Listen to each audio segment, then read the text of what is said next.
Malcolm V8. This is a 2000 Jeep Wrangler. And I'm not a Jeep guy, I've never owned a Jeep. First one we ever picked up, and I think it's kind of fun. They're real quirky, very unique vehicles. Buddy described them to me as the off-road version of a Fox body because they're so simplistic and all the parts interchange and swap around. Very cool. To me, it's kind of like Legos. So let's take a look at this thing and I'll show you some of the quirks about it and what makes them so kind of unique and interesting. I'm still learning myself, like I said, first one ever. So first thing I find interesting is the hood and how it opens up. Any normal car, you have to get inside of the locked car, pull a hood latch and pop it to get in the hood. On a Jeep, you just walk up to it like this and just open it. And up she goes. Next thing I noticed that's kind of interesting is I couldn't find the hood latch. Where is it? The hood prop. Oh, it's up in the hood. That's different. Right away you start noticing this was all geared towards off-road, and it looks like they intend you to submerge this in water. Air filter box is right here, and look at this. They point the snorkel up in the air to get as much ground clearance as possible for water to not go in. And you think, oh, maybe that's just coincidence? No. ECU put real high up there. Looks like weather pack connectors on there. Then I walk over here and I see the charcoal canister for emissions also sitting way up here. This is very unique. These are normally tucked down on a frame rail on a car out of the way. This one's sitting way up here to keep water going inside. And as I'm looking around, and then I notice this little breather guy here. I'm like, what is this? I trace it and I look down. This is the breather for the front differential. They want you to bury this thing all the way in water and still not get any water inside your oil. Kind of cool. It's also interesting how the front of Jeeps have never really changed over the years. A friend of ours decided to sell this, and I said, oh, hey, we'll take that. What year is it? 2000. It's 22 years old. Looks just like the new ones and the old ones. Unless you're a Jeep enthusiast, then you can see all the little subtle differences. But for the rest of us, they all look the same. It's kind of interesting.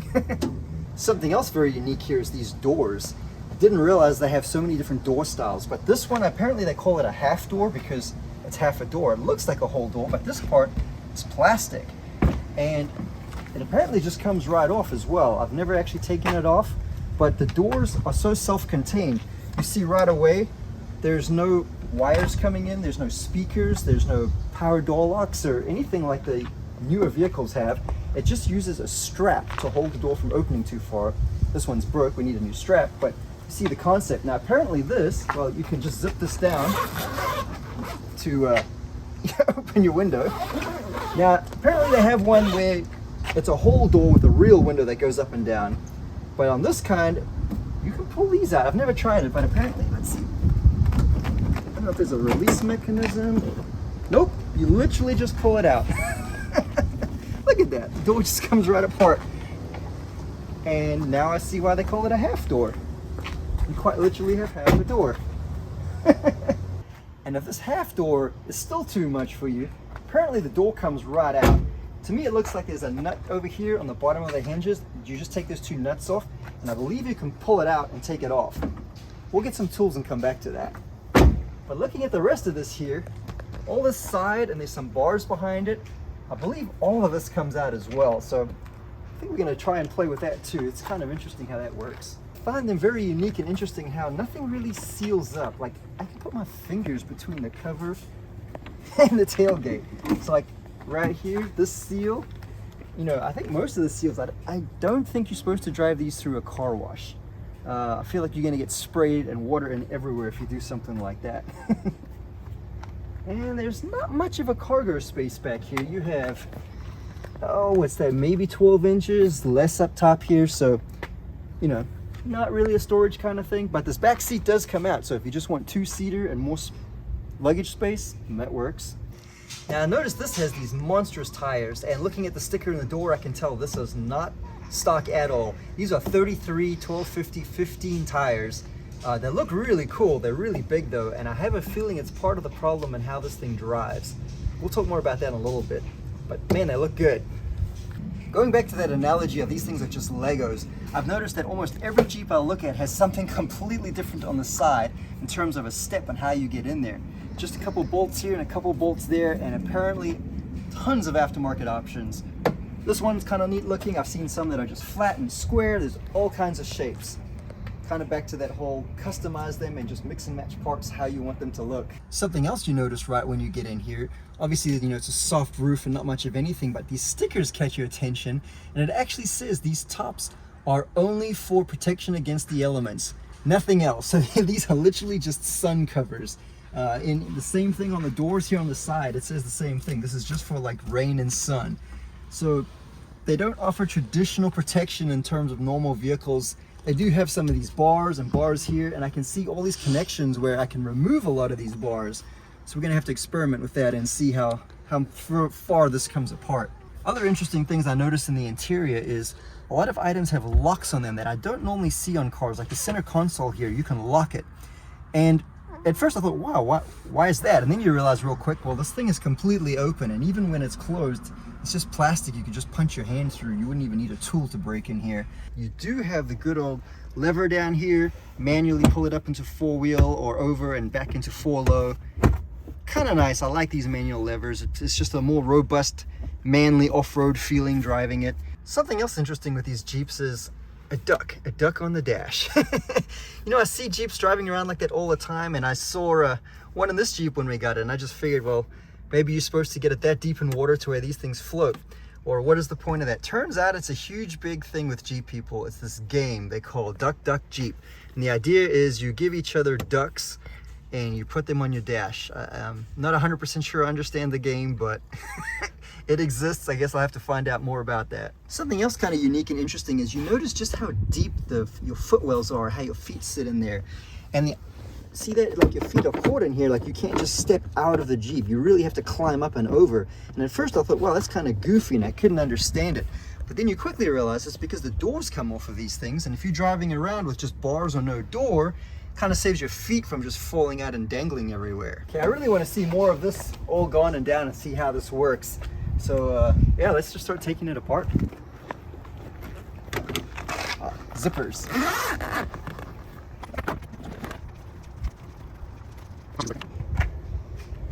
All right, well, back rolls up and out of the way. That's kind of cool.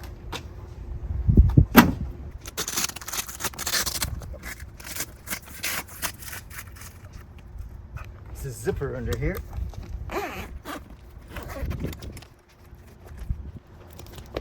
That just has a lip that was caught in here from the front. Wow, look at this thing go. Even just the sides out and the back. It's really open and cool. This alone looks like it'd be a lot of fun to drive. Get in here like this. Look at this. It's all wide open. Even this is fun. All right, let's keep going. So that's pretty cool having your window just roll up and out of the way like that. But I noticed too, you can, looks like you can remove these and the zippers go further. I have a feeling this thing comes all the way out. Ah, got it. Comes completely out. Nice. Okay, I gotta figure out how to take off some more here. I'm assuming it's up here. At some point, I have a feeling we might have to get some tools, but we'll go as far as we can right now.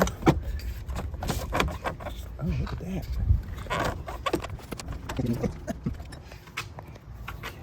Looks like there's an edge in here where it's hooked in here. Oh, there we go. Oh, that must be it. Let me get the other side. There we go.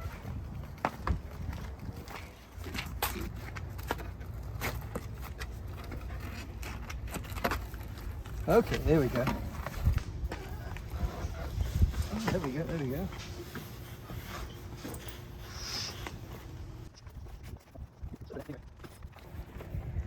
Okay, maybe it goes better than that. I might need to look up how to do that better. But that's not bad. Okay, apparently the whole windshield folds and comes down. All Jeeps apparently have done this since forever. I gotta see it, so we gotta figure it out. I can see these hinges here, and it's obvious these need to get out of the way, so let me get rid of the wipers first. Okay, next it looks like this bolt here has to come out. I see a couple at the top. Let's get those guys out. Okay, I got these bolts out here all over, but it looks like there's these screws on this trim piece going up here. It needs to come out too, so I'm gonna go ahead and get these guys out. Okay, I think I got everything loose now.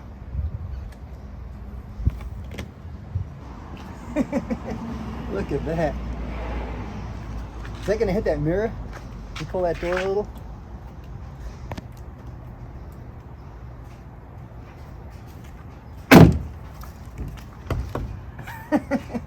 Wow, look at that. It's got rubber stops right there on the hood for it. Just lands right on him. And look at that, they even put a little hook inside your windshield and a hook here so you can put some kind of strap and hold it there so it's not bouncing around if you're going crazy off-road. All right, we gotta take these doors off. I've never had a car you just take the doors off, so let's go ahead and get these guys loose.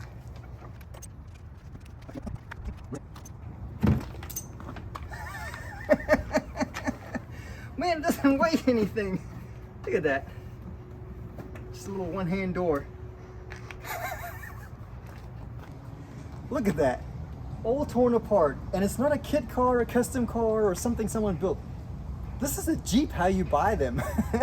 I'm kind of getting an understanding of why Jeep people love these things so much. This is too cool. I feel like we need to go on some kind of backyard safari or something real quick.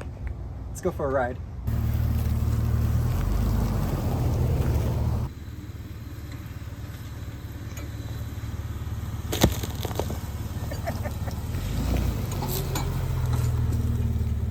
See if the four-wheel drive works.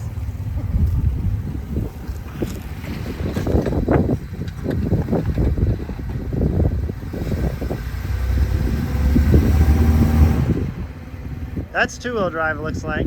Yep.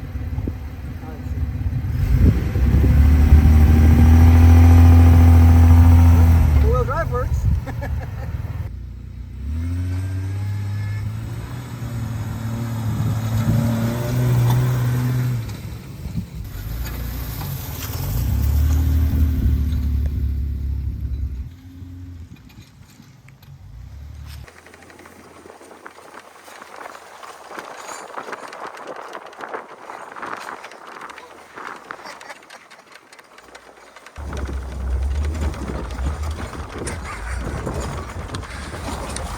I can only imagine on some real off-road. It soaks up all the bumps. It's really smooth compared to playing with the quads out here in the backyard.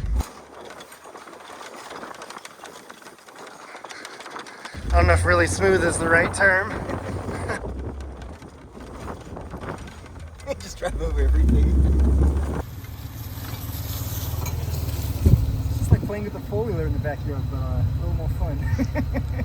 Okay, now I know I could have stripped this further and got this and these bars up here off. I believe the main hoop bars in the back are permanently affixed. But this stuff here could have come out. We're just short on time because, you know, running out of daylight, but, you know, it was still pretty cool. Now, I did go for a quick ride around the neighborhood and on the streets, and right away I noticed I have no rearview mirror, I have no side mirrors. It's like driving a golf cart, and the wind's blasting you in the face. So before we go for a road test and a little review there, I'm gonna put the windshield back up and the doors back on, and that should be a little safer and better on the road. The other problem with no doors is your interior light is on constantly, so I don't know if there's an override switch somewhere that you can turn that off, or maybe you're supposed to always have something on here, perhaps like even those door bars would maybe push this in. Not really sure. I'll have to do a little digging and figure that one out. Windshield, doors, and side mirrors. All right, let's go for a ride. All right, so what are first impressions of driving this thing? It drives terrible. It kind of sways all over your lane. It is not real planted. It's pretty bad. I doubt Jeeps actually drive like this. I feel like it needs a wheel alignment, or it's got something not quite right with the suspension. It does have a 3-inch lift kit on it. Maybe someone's goofed something on that. I'm gonna have to look at that. There's no way this can be normal driving. I understand it's big and it's goofy suspension, but no, this is terrible. Watch how terrible this is. We're pulling off here. 20 mile an hour. 25. 30. Come on, go baby. 35. 40. 45. Come on. Oh, it's struggling now. 50. This thing is horribly powerless, like ridiculous. There's no way that can be normal. At first I was thinking, man, is there something wrong with the engine? but based on how long the gears are, I had a hunch. So I looked up the transmission in here, the gear ratios, and the 33-inch tires, and I used one of these online calculators. There's a ton of them out there for Jeeps, and it says I need 410 gears to make this combo work and drive normal. So I jacked it up and I spin the wheels around. 307s. Unbelievable. Somebody put 33s on here with 307s and has been driving it like this. It's terrible. I don't know how they do it. So gear swap on this thing ASAP for sure. And you know, speaking of transmissions, I noticed this thing only shifts like 3 gears. And I thought, that can't be right. So I looked it up online. That's right, it only has 3 gears. Who does that? I couldn't believe it. I looked up the history of it. It's the Chrysler Torque Flight from 1956. And they still use it in this thing, a super simplistic 3-speed. And at first I thought, wow, that's really dumb. But the more I thought about it, it kind of fits the whole charm of the super simplistic kind of build-it-yourself Lego Jeep. You know, everything on it is just so simple and easy to play with. Kind of fits right in, so I guess more power to it. It's definitely caught me off guard though. I haven't seen something with a 3-speed in a long time. Alright guys, there you go. First time Jeep Wrangler experience. Hope you enjoyed it. It's kind of a neat little review. It's certainly grown on me. I learned a lot about this thing and I like it. It probably won't be on the channel a whole lot. We bought this for my wife to drive around, so it's hers and she'll be doing her thing with it. If I get one of these, and I might because it's grown on me, it's definitely getting a V8 in it. As fun as it is, there's no way I can drive with that kind of power. It needs at least 400 plus, not 12 or whatever it's got. But yeah, overall, I hope you guys enjoyed. This thing was fun. You know, it might make some appearances coming back. It needs gears in it, so we could do gear how-tos. It's got a Dana 35 in the back and a Dana 40 out front. We could do a gear swap how-to, whatnot, but for the most part, this will just be in the background. Take care, guys. See you later. Okay, I can definitely hear some clanking when driving around. I think I found it. Sway bar end links, no bushings. So that explains some of the swaying on the road too, I'm sure. Yeah, we're gonna have to take care of some of that stuff.